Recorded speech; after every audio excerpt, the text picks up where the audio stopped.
और मेरठ में एक बड़ा फर्जी बीमा क्लेम और हत्या की साजिश का खुलासा हुआ है। मेरठ के गंगानगर निवासी विशाल सिंघल अपने परिवार के लोगों को बीमा कर उनके खिलाफ हत्या की साजिश रचता था। शख्स ने 50 करोड़ रुपए से ज्यादा का बीमा हड़पने के लिए अपनी पत्नी, मां और पिता को मार दिया।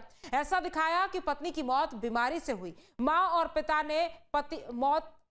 पिता की मौत रोड एक्सीडेंट में दिखाई गई और नामचीन हॉस्पिटल में सांठगांठ करके मौत के मनमाफिक डॉक्यूमेंट्स भी बनवा लिए, जिससे आसानी से बीमा का पैसा मिल सके। आरोपी की चौथी पत्नी और इंश्योरेंस कंपनी की शिकायत पर आईपीएस ऑफिसर अनुकृत शर्मा ने मामले की गहन जांच की और आरोपी और उसके सहयोगियों को पुलिस ने हापुड़ में गिरफ्तार करके जेल भेज दिया। आरोपी उसकी चौथी पत्नी को भी मारने की प्लानिंग कर रहा था और विशाल अब तक 4 शादियां कर चुका है।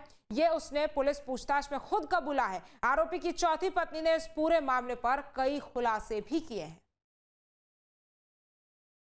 विशाल सिंघल के द्वारा अपने पिता मुकेश चंद सिंघल की दुर्घटना में मृत्यु होने के बाद बीमा का आवेदन किया गया था। वो दुर्घटना भी एक अज्ञात वाहन से टकराकर हुई थी। जब इसके ऊपर ये केस हमें सस्पिशियस लग रहा था और इसके संबंध में मुकेश चंद सिंघल की बीमा के बारे में जब अन्य कंपनियों से जांच की गई तो मुकेश चंद सिंघल के नाम पे कुल 64 पॉलिसी 50 करोड़ से अधिक की होना पाया गया। यह भी पाया गया कि जनवरी 2024 से और फरवरी 2024 के बीच में मुकेश चंद सिंघल के नाम पे 4 महंगी गाड़ियां विशाल सिंघल द्वारा खरीदी गई थी, जबकि ये इनकी आजीविका का साधन कोई भी नहीं है, एकमात्र छोटी फोटोस्टेट की दुकान है।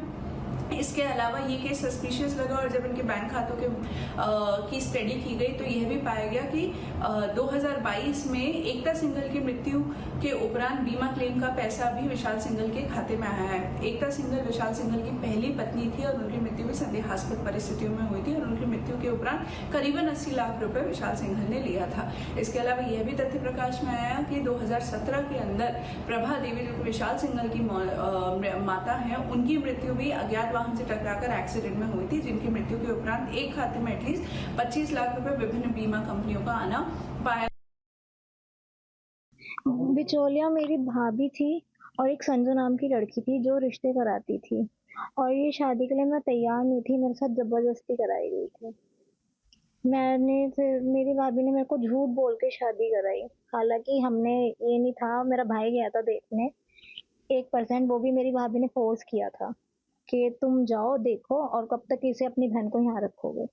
मतलब पहले से मेरी भाभी की भी प्लानिंग थी और उन्होंने पैसे भी लिए थे मेरे शादी कराने के। इस दौरान मुझे कुछ नहीं पता था। हाँ, बस हमें झूठ बोल के बताया था इस पे जमीन है, घर है और हर चीज है। तो हमने भी सोचा, भाई मैंने भी सोचा एक सुख मिल जाएगा, तो बस। इसके बाद हमें नहीं पता कौन कैसा है। शादी के उसी रात इसने बताया मेरे पापा को कैंसर है, जो कि उसके पापा को कैंसर नहीं था, न ही कोई फोड़ा था, अच्छे खासे इंसान थे। और उसी टाइम पे इसने अपने बाप को घर छोड़ने पे मजबूर कर दिया। वहां पे जो पास में वो है जी बोलते हैं जहाँ रहते हैं ना, वहां पे उसके पापा ने शिफ्ट कर दिया था। वहां फिर उसके पापा ने मेरे से हेल्प भी मांगी थी कि बेटा मेरी हेल्प कर दो, ये मुझे मार देगा। मैंने कहा कैसे मार देगा। इसने बताया भी कि मैं कमाता कुछ नहीं हूँ, ये दुकान मैंने दिखावे के लिए खोल रखी है। मैंने कहा ऐसा क्यों? तो बोलने लगा कि मैंने ना अपने बाप का बीमा करा रखा है 30 करोड़ का। हालांकि मुझे पता नहीं था 30 करोड़। तो फिर मेरे पास इंश्योरेंस वाले आए। जब मुझे इस पे शक होने लगा, इसने मेरे से लड़ता था, मेरी बेटी के साथ भी बदतमीजी करी।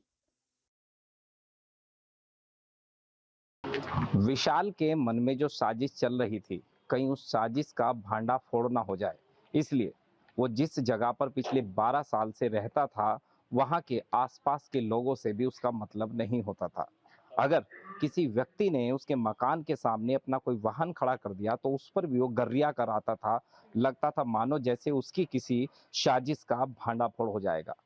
महिलाओं से भी किसी प्रकार की बातचीत, नमस्ते, सुबह शाम निकलना, बढ़ना, बोलना, इस तरीके की चीजें भी विशाल की आदत में बिल्कुल भी शुमार नहीं थी।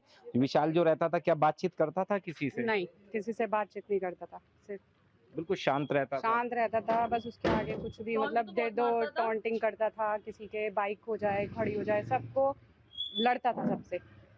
जैसे अगर कोई घर परिवार से भी व्यक्ति महिलाओं में आती जाती रहती हैं, किसी तीज त्योहार पर आते रहते, तो उसके इस तरीके का कोई लेना देना रहा हो किसी फंक्शन में, समारोह में, मरने जीने में, उसके परिवार का किसी गली वालों के साथ में आना जाना रहता नहीं हो? नहीं किसी से कोई मतलब नहीं? कोई मतलब नहीं, कोई मतलब नहीं, किसी के ना आता था ना बिल्कुल मिलनसार आदत नहीं थी उसकी। नहीं, बिल्कुल भी नहीं थी।